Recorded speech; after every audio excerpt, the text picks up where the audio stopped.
Megan, we're on.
Okay, so I think we can go ahead and start. I will go ahead and introduce myself first, and then I will put information in the chat.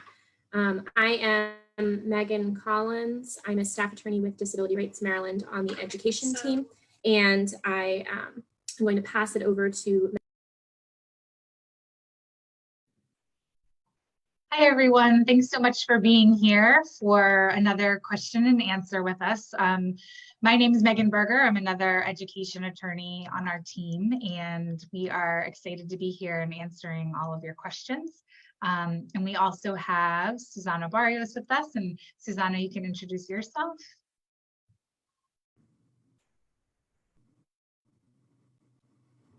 Susana, you're on mute. Sorry. Good evening, everyone. My name is Susana Barrios. I'm an outreach specialist, bilingual outreach specialist at Disability Rights Maryland, and it's a pleasure to be here, and I will be assisting in asking the questions.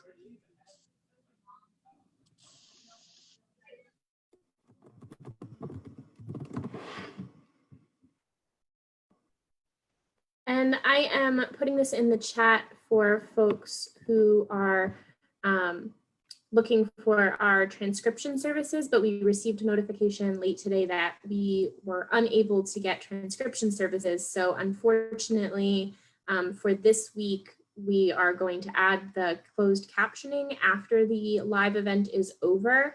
So I will do my best to answer written comments in the chat. And if folks need that, like I said, I'll write that there, and closed captioning will be added after the fact. Megan, while I'm adding that to the chat comments, could you get us started with the question about mask wearing that was shared on the Facebook earlier? I don't know, Susana, if you want to read that out. Oh, Sure. 1 minute. Oh, sorry. Yeah, I don't have it available for me. Let me go back. Or do you have it handy, Megan? I believe there was a question posed to us on our Facebook page, basically saying that there is a requirement for a pre-K student, I believe, to wear a mask, and just sort of questions about, you know, why is there requirements to wear masks at school that may be different from requirements at daycare. And so what we wanted to share with everybody is that we know that MSDE has said that children 5 and older need to be wearing masks in schools. They have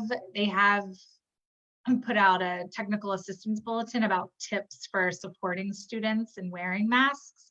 We do know that this is an issue of, you know, significant concern for many parents and, you know, students with disabilities. And so I think, you know, we'll definitely post the technical assistance bulletin in the chat so that you all can take a look and see and read through the tips for supporting students in wearing masks. I definitely know that schools, teachers, staff will be prepared to help teach children and talking about the importance of it. But if this is, if there is sort of a medical contraindication or, there are reasons that the student is having, issues with masks, disability related, you can most definitely request an IEP meeting and, talk with the IEP team and put in some, training, maybe social stories with the student, and be able to, talk through any of the issues. But that is, we are aware that MSD has said that all children 5 and older need to be wearing masks. So also recognizing it is an incredible challenge for some of our, students, and we will post to the technical assistance bulletin. There's a question. Oh, sorry. Oh, sorry. I wanted to acknowledge, and I think Susanna was about to do it, that someone in the chat pointed out that the technical assistance bulletin acknowledges, like Megan Berger, I think, was saying, that some students might be contraindicated for mask wearing, and that there should be accommodations made for that. And then Susanna, I'm sorry, I didn't mean to speak over you. Did you want to share the other question? Yes. What does DRM say about Anne Arundel County prohibiting disabled students from returning to school buildings if they cannot wear a mask when CDC guidelines explicitly allow such exceptions? Right. So we actually, our ed team specifically talked about that issue today, and we're of course, very concerned. Right. It's a, ADA violation, and so we will actually, be reaching out to the district on that issue.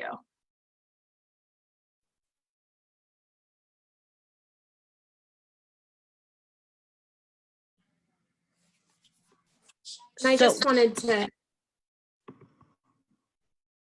sorry, Susanna, I just wanted to add, in addition to the guidance from the MSDE website, speaking to the recommendation that all students in schools, including those under 5, wear masks, and the requirement that unless contraindicated, students over 5 wear masks.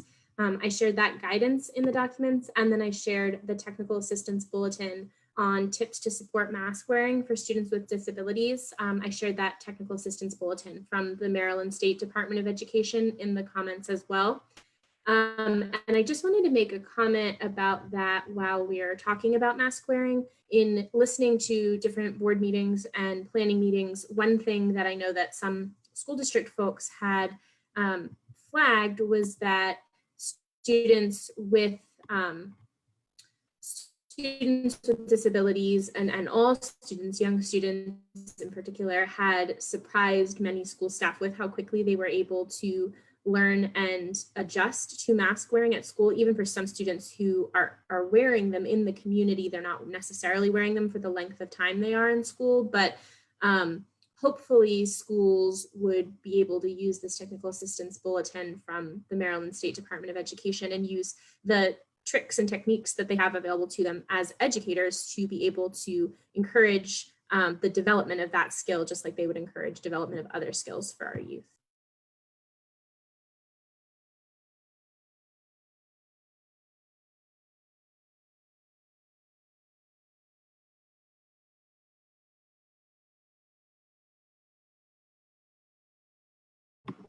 Susanna, was there anything else? So for Washington County, I just need to provide a note from PCP, the mask exemption. Sorry, the question moved. It's scrolling fast.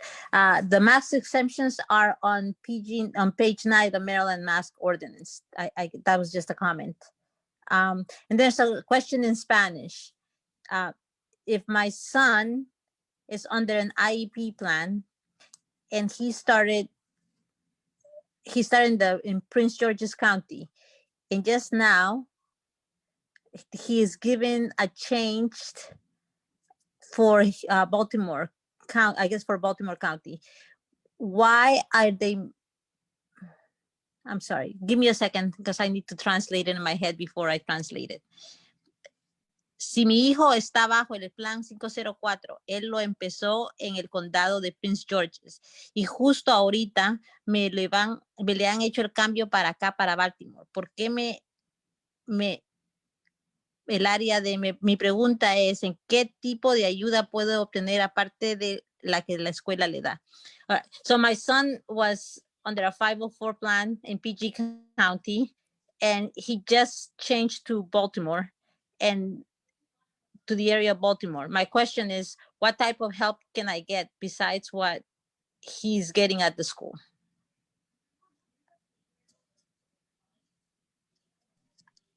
Well, I know, so, and maybe we can do some follow-up questions too, so that we make sure that we're answering the question. But so if the student is transferring from Prince George's County to either Baltimore County Public Schools or Baltimore City Public Schools, his 504 plan will absolutely transfer with him. So his 504 plan that he had in Prince George's County will transfer to the new school district. And you may have already done this, but you will want to alert his teacher and the principal in the school that he does in fact have a 504 plan to make sure that they know that he has a plan that they need to be implementing.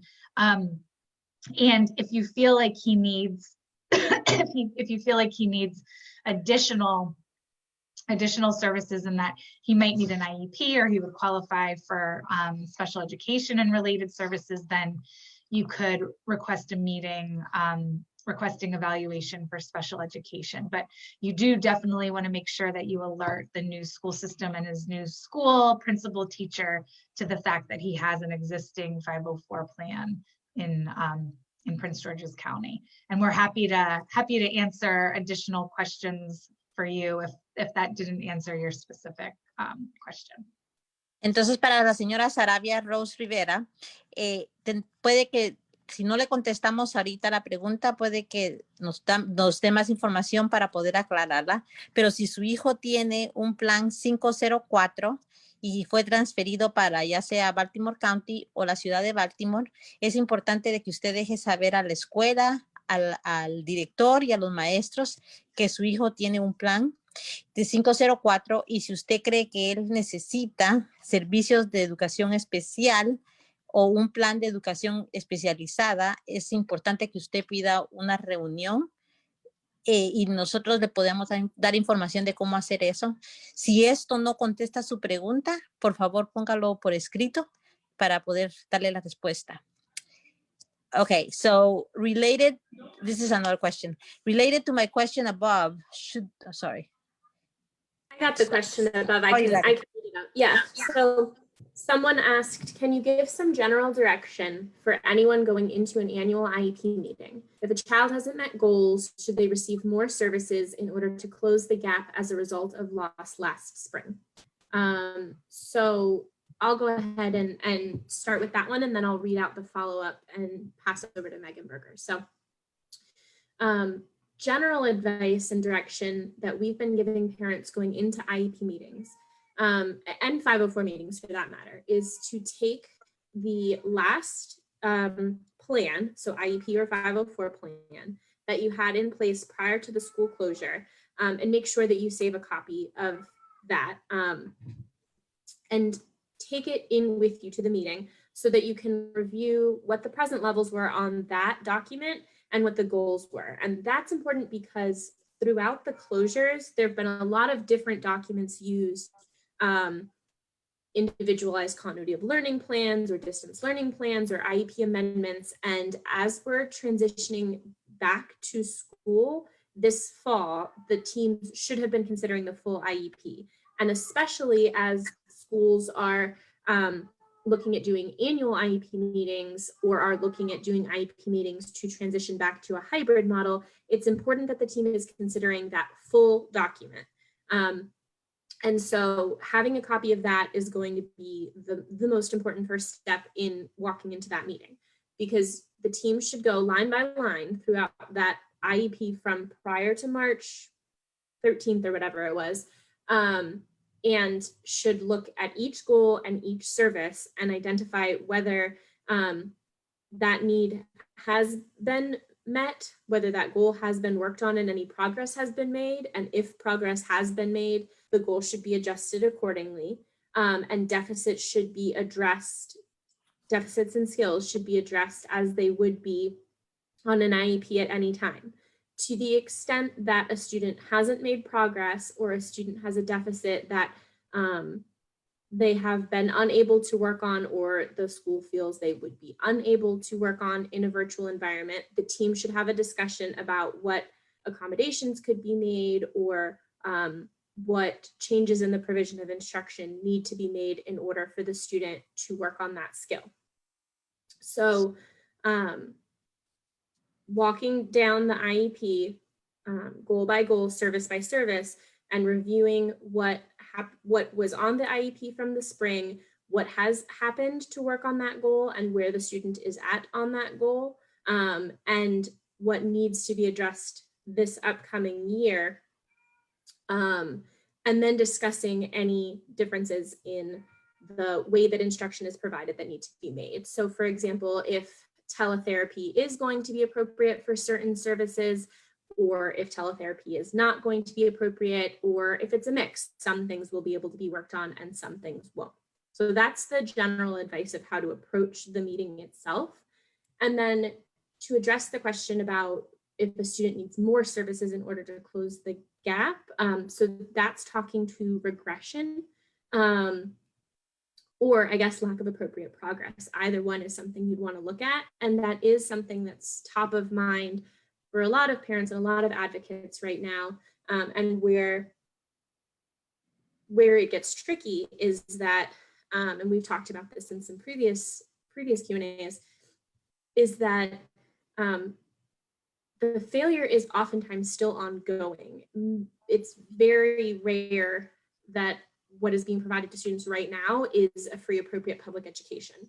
And so it gets tricky to discuss something like compensatory services or any type of remediation, because the failure to provide FAPE is still ongoing. However, teams should certainly be discussing ways that education can be provided to provide a free appropriate public education, and should be making adjustments in order to try and prevent the continuation of that failure to provide a free appropriate public education.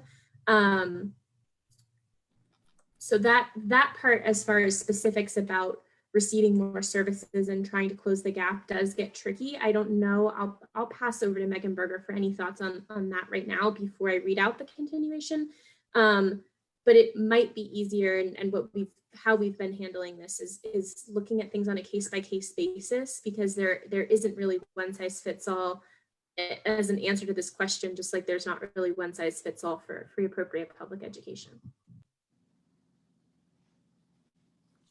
Sure. So I think, the only thing I'll add is that I think when you go into your annual IEP and you're discussing progress or lack of appropriate progress, and because of a lack of appropriate progress, or maybe there was regression, the need for accelerated progress, essentially. I think it bears raising what can the IEP team put in place, and what can be put in place on the IEP to mitigate, right? To mitigate any harm that's happening now, so that down the road, once you sort of get to the compensatory education and the compensatory services piece, it's not continuing to sort of, balloon. And so what can we do now to sort of mitigate the harm? And in addition to, what can be put in place now to help the student make accelerated progress? I mean, I think those are two different conversations that can be had. And I think now that students are going back hybrid, and eventually a full return to school, these are sort of the difficult conversations that will continue to be had in terms of sort of recovery services and comp services, and how to make up for the gap. And the follow-up question was, Should the goals on the IEP remain the same so that goals can be met, or should new goals be made to match where a child should be 1 year later had we been in school all along? In other words, parent is afraid that they'll want to keep all the same goals and will be an entire year behind next year.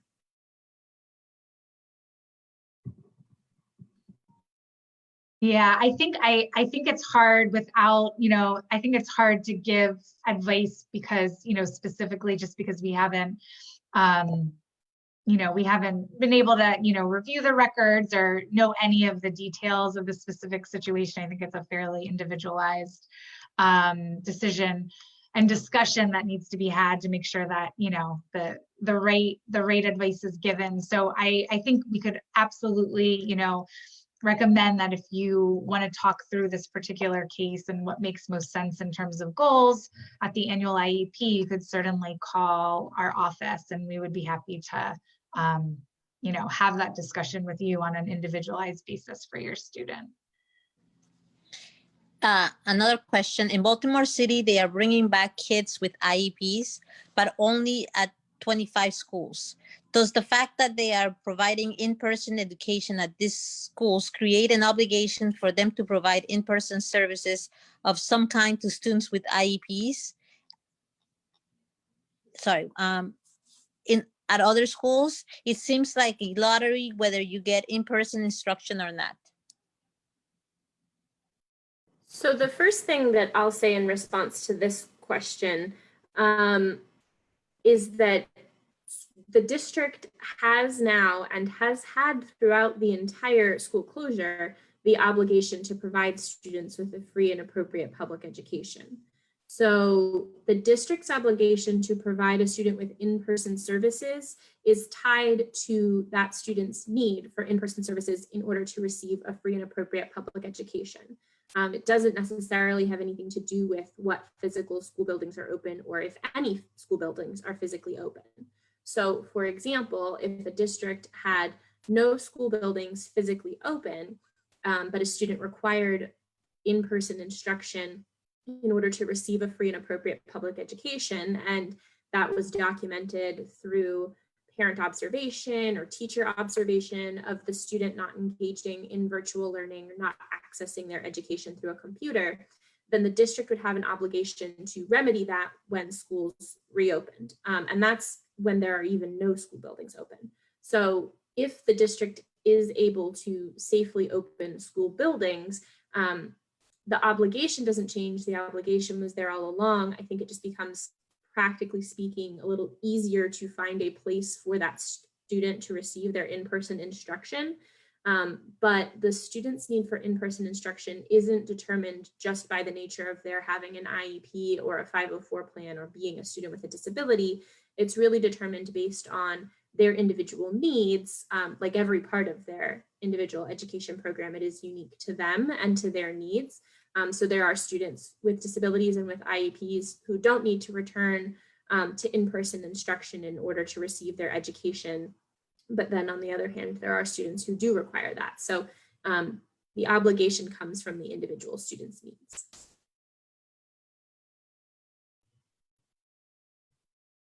Did you want to add anything, Megan Berger?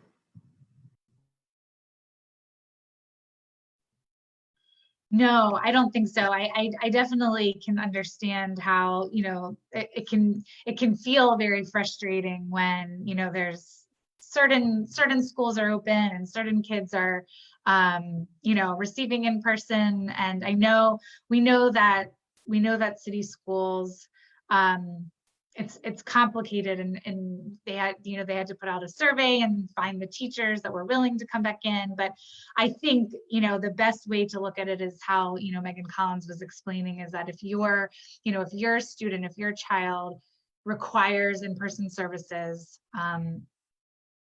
for FAPE, then, you can go to the IEP team and make your case and talk through the data and ask for those in-person services. And regardless of what school buildings, are open or not, the district will, is required to provide FAPE. But I definitely it can be, I think, I think it's frustrating for all families and parents, whether, you prefer your child to stay virtual or you prefer your child to stay home. I think the most frustrating thing about education in Maryland right now is that it's so different. Every district is doing something different, and even within the school systems, there's sort of conflicting information. And so I completely agree that it's really hard to get a sense of, what's my child entitled to, and there's all of these different things happening, and different districts are doing different things. So it's certainly a challenging, frustrating time. But I think if we just keep going back to, individualizing it for your child and getting back into that IEP team and, advocating for your child. A question that many parents, or a concern that many parents have, is if a district offers hybrid and they choose hybrid, but then they change their mind, are they forced to keep going to hybrid?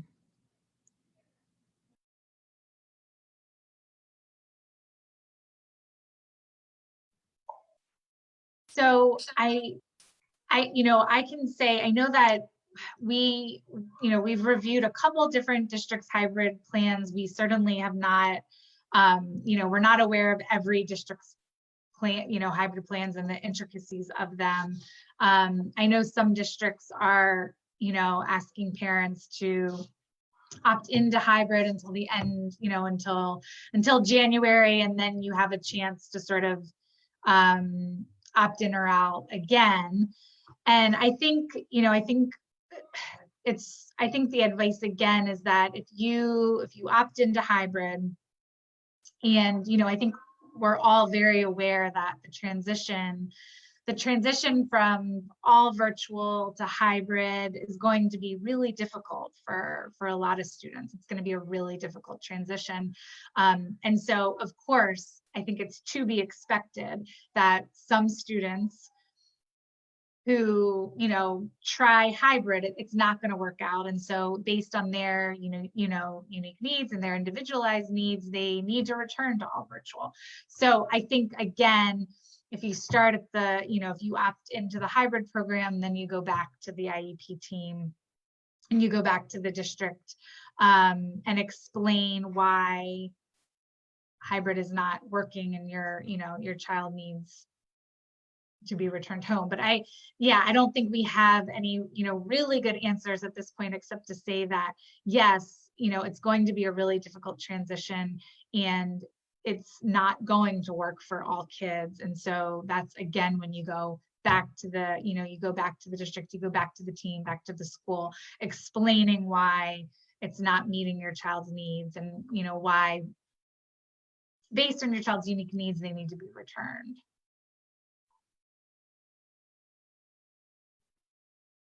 And I think this is another issue, because because school systems are just, going to be starting their hybrid programs in the next few weeks. A lot of them are starting hybrid in November. A lot of sort of the advocacy and legal advocacy on this issue, I think, is going to come and pop up on sort of a case-by-case basis. So please call us if you're a family who has opted in for hybrid, but it ends up not working out for your child for any myriad of reasons, and you're getting pushback from the district, and it's impeding your child's progress, and it's impeding your child's ability to access their education, then please give us a call so that we can sort of take a look and know what the problems are, and how to sort of resolve the situations, because I think we're not going to fully know what all of the legal issues are until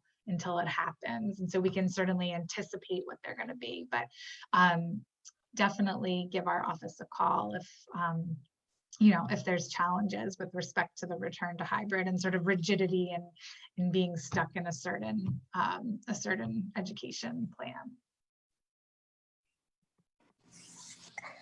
There's a question that says, Susanna, I saw that there was Sorry, I saw someone was asking for clarification. It looked like in Spanish. If you could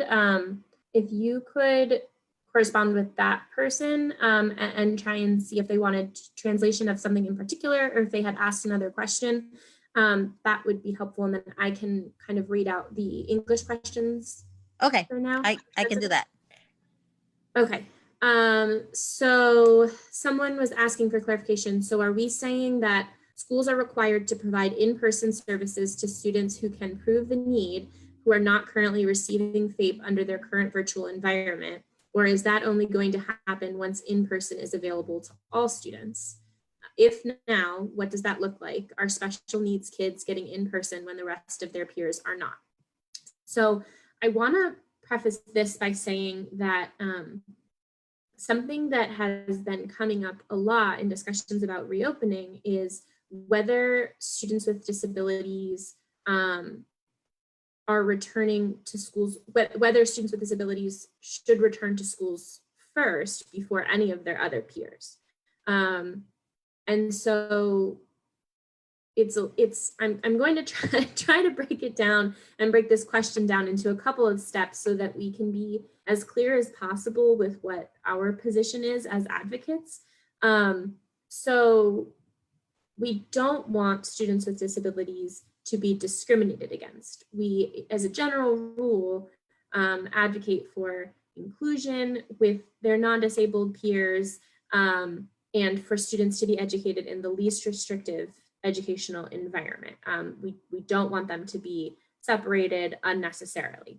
And so when we're looking at returning students to schools, that position of advocacy for the least restrictive environment becomes tricky because, as has been pointed out, many students without disabilities have not returned yet. And so to return students with disabilities, they might be in a more restrictive environment, i.e. only with other students with disabilities. So what we have been advocating for is for the return of other, and what we're calling them is vulnerable populations, because there are students who are English language learners, students who are facing homelessness, or a variety of students who aren't necessarily students with disabilities, but the youngest learners. Yeah, I was just going to jump in and say some districts are bringing back pre-K to, second or all elementary because the research shows that there's greater learning loss for the younger kids.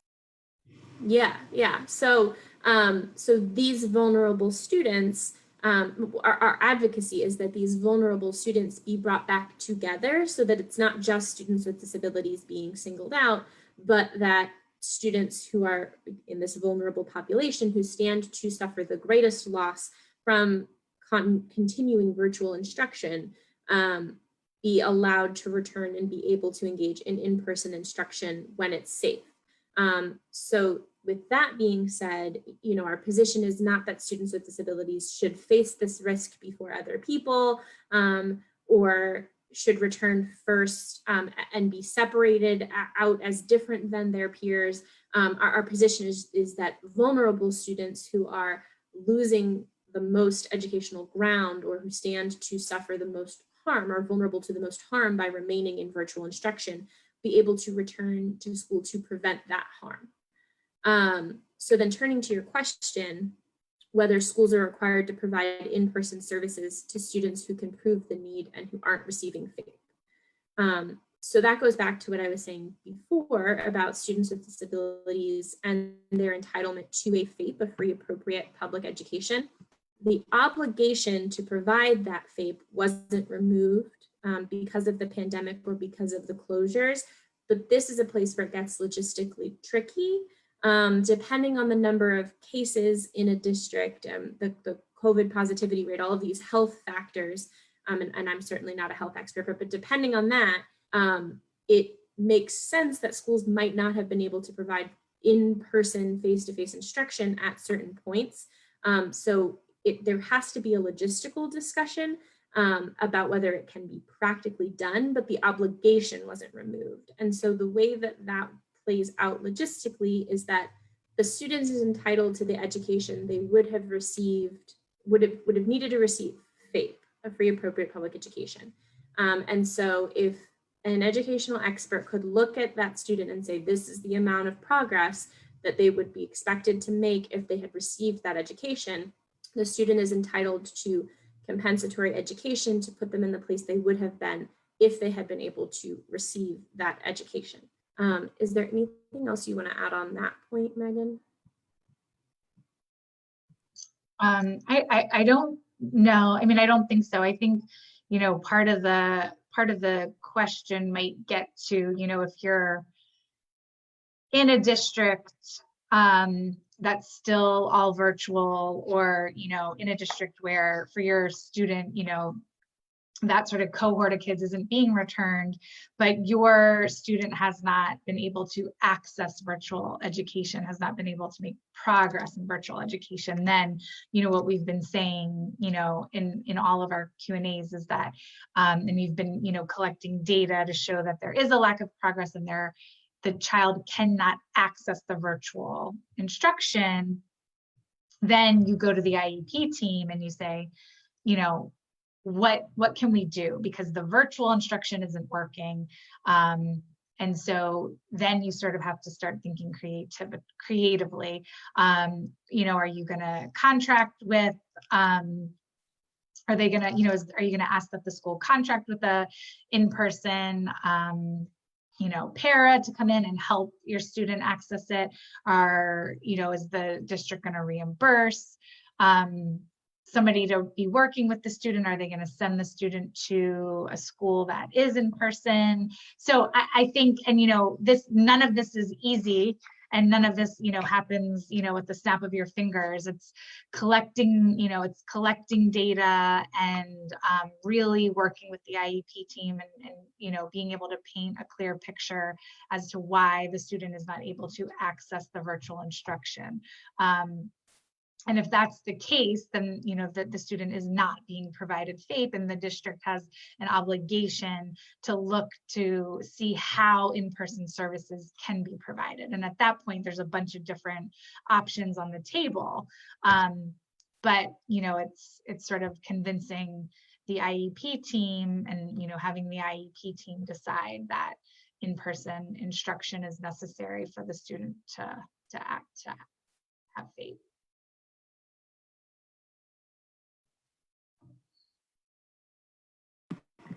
So there was another question. We live in Howard County, and I have my doubts that HCPSS will return for in-person. He's not able to do math and many other assignments. If I decide to homeschool for spring 2021, will he lose his IEP support if he returns to school once they open? So that's something that we've answered in a couple of previous Q&As. It's definitely a question that's coming up for a lot of parents right now. The process for an IEP, a student with an IEP who transitions to homeschool, is that the obligation for the district to provide those IEP services is removed when the student is in homeschool. When and if you decide to re-enroll your student in the district, you would need to provide a copy of the most recent IEP back to the district. And there would need to be a discussion with an IEP team about whether your student remains eligible for special education as a student with a disability, and whether they require those services in order to receive the free and appropriate public education. So essentially, that eligibility process has to start over again when the student transitions back based on the evidence that the team has from the current, well, what would be the current IEP. Do you have anything to add, Megan?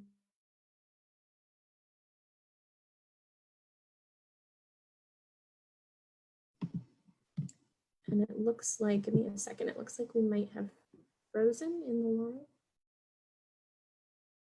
Not sure. Are we frozen? I'm not sure.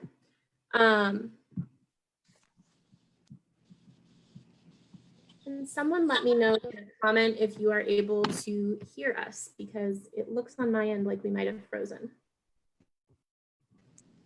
I can see you on Facebook. Okay.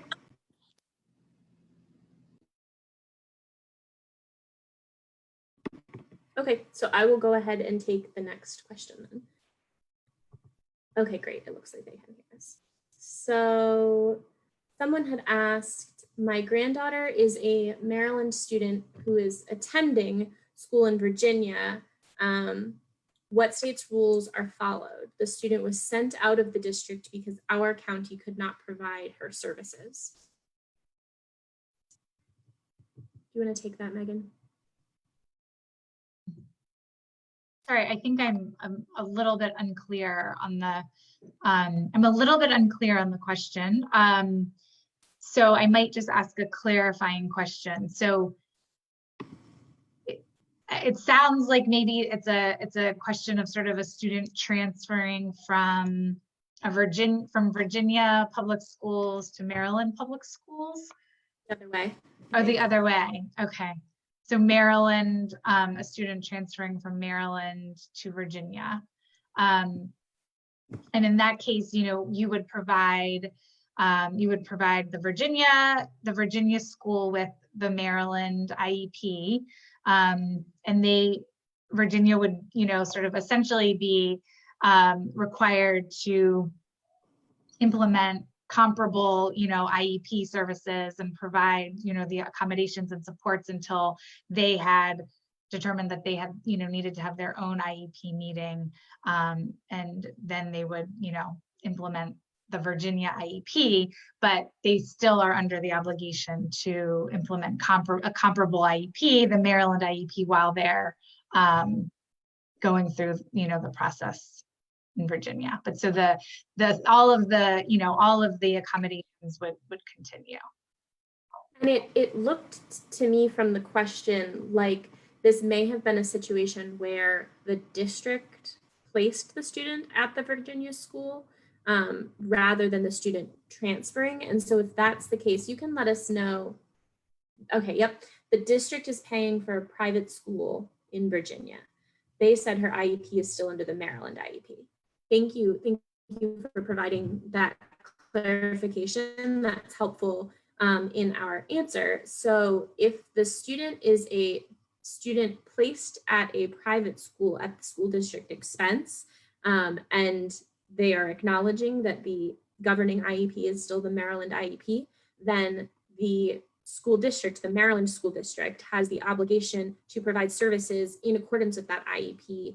They are attempting to provide it by placing the student at that private school, but to the extent that private school is unable to meet any of those needs, the ultimate obligation is still on the district. So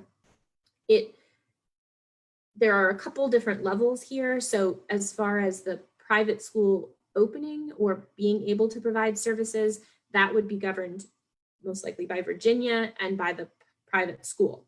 But if whatever that state and that school are doing isn't providing FAPE, that obligation to provide FAPE is still on the Maryland district. So they would need to discuss what workaround or creative solution can be provided to meet FAPE and can't just rely on the other school being closed. They still have that obligation even if the student is placed at that school. And then,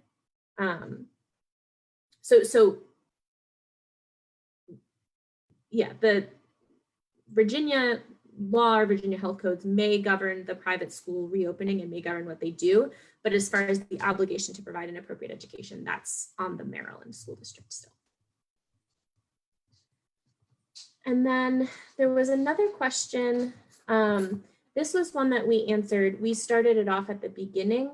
Can the schools force mask wearing for ECI kids for a 4-year-old which age group isn't required to wear masks in daycare centers? And so just for this commenter, when the live video is over, you'll be able to go back and see the beginning portion where we discussed this question. I included some links in the comments to technical assistance bulletins and guidance from the Maryland State Department of Education about this issue. And so, like I said, the long answer is there at the beginning of this video, which you can watch on replay. But the short answer is that schools the recommendation for schools is that students even under 5 are recommended to wear masks while at school, unless there is some reason that they are contraindicated for a health reason to wear that mask. And that's true for students over 5 as well, actually, for the health reasons. The difference is 5 is that age where under is recommended for mask wearing, over is required for mask wearing. And so schools, based on that recommendation, can choose to have students under 5 wearing masks unless it's contraindicated for some reason. And like I said, there's a more in-depth discussion of this at the beginning. Okay, and then the next question looks to be, in terms of accessing virtual instruction, what is the situation if a child can only access virtual instruction if there's a dedicated adult with them? In our case, we've essentially had to hire a private paraeducator, but I imagine many parents are serving in that role for their kids. So Megan, do you want to take that? Right. So this is a question that is, weighing very heavy on parents. And I think, we've had this question come up at each of our questions, question and answer sessions. And so we know that it's something that so many parents are struggling with. So a couple of things. So the first question is, the questions that I would want to ask is, first, does my student have a one-to-one on their IEP, on their brick and mortar IEP?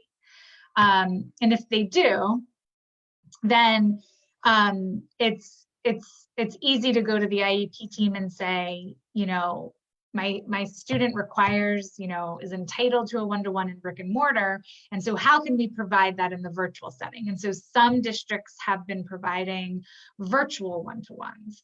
And that's worked well for some kids. The virtual one-to-one is, in all the meetings and can sort of help with work one-to-one and can do pullouts. And, I've had, some clients who that's worked really well for. There are, of course, kids where that's not going to work. The virtual one-to-one is not going to be enough to allow that student to access the virtual learning. And so then the question becomes, okay, well, the virtual one-to-one isn't working. My student still isn't accessing the education. So now what? Does there need to be an in-person para? Parents are not expected to be acting as their students' paraprofessionals. I know all parents are overburdened and overwhelmed and are playing active roles in their students' education, but it's not the role nor the expectation that parents are being, a student's paraprofessional, sitting with them throughout the whole day, helping them access the education. And so if that's the level of intervention and assistance that your child requires, and you've documented it, and you can document and say, when I'm not sitting with him, or the person that I've hired isn't sitting with him or her, she's closing the computer, she's getting up and running from the computer, or not attending, or can only attend the computer for 2 minutes at a time. There's a whole bunch of reasons why a student might not be accessing the virtual education. That's, those are the types of things where you're doing your best to document and keep a log of what your child requires. And that's when you go back to the IEP team and sort of, present the data, ask for, the IEP team's input. And, if it's determined that, yes, in order to access virtual learning, the child does need an in-person paraprofessional or one-to-one with them, then you could ask for, you could potentially ask for reimbursement of the person that you've hired. And again, none of this is easy. None of it is gonna, happen with one sort of ask at an IEP meeting. It's really, it's a hard process. And I think the one thing that we would advise now is just to start taking, if you're not already, keeping a log of, and even videos, recording somehow the level of intervention and assistance that your child's requiring in order to access that learning. So yeah, those are just a few thoughts.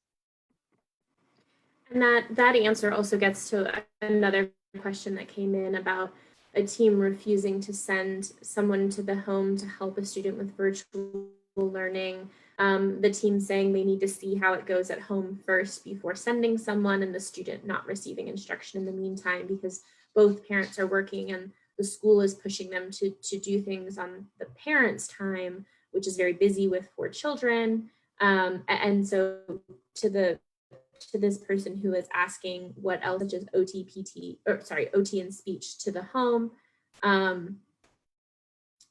and struggling with doing this, that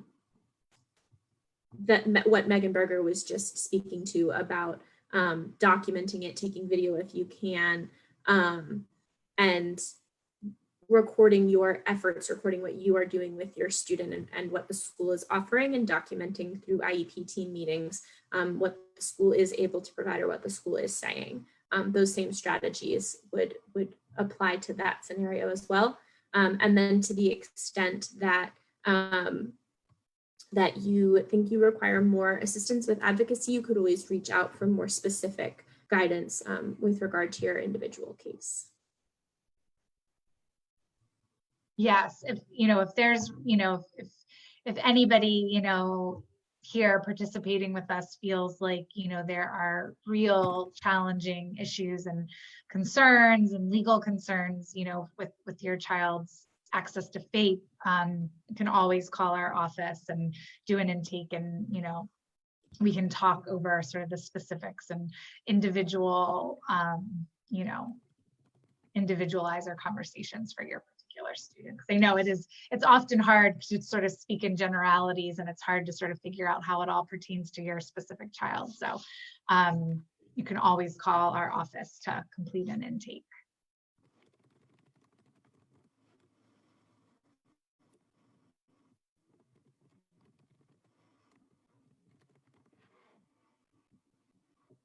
And I don't see any other questions. Let me just double check. Susanna, do you see anything else? No, just a comment about not having ASL interpreter or captions. And I'll go ahead and respond to that in the comments as well. For anyone who joined us late, unfortunately, Facebook doesn't allow us to add the captioning while we're going live. So this video will be live captioned once we're done recording. Sorry, not live captioned, will be closed captioned after we're done recording. And ordinarily we have relay transcription services we use, but unfortunately, we found out today that was unavailable. So we will be back. I guess this is a good time to remind everyone, we'll be back in 2 weeks for another one of these live events. Susanna will be back then as well to be able to provide Spanish translation services for anyone who comes to ask questions in Spanish. Susanna will be here to be able to interpret that.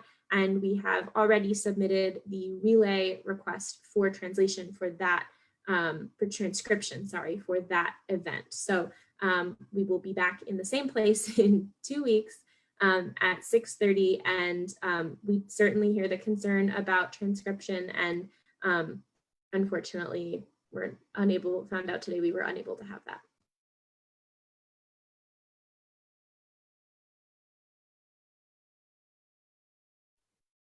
Well, thank you everybody for joining us, and we look forward to being back here in 2 weeks.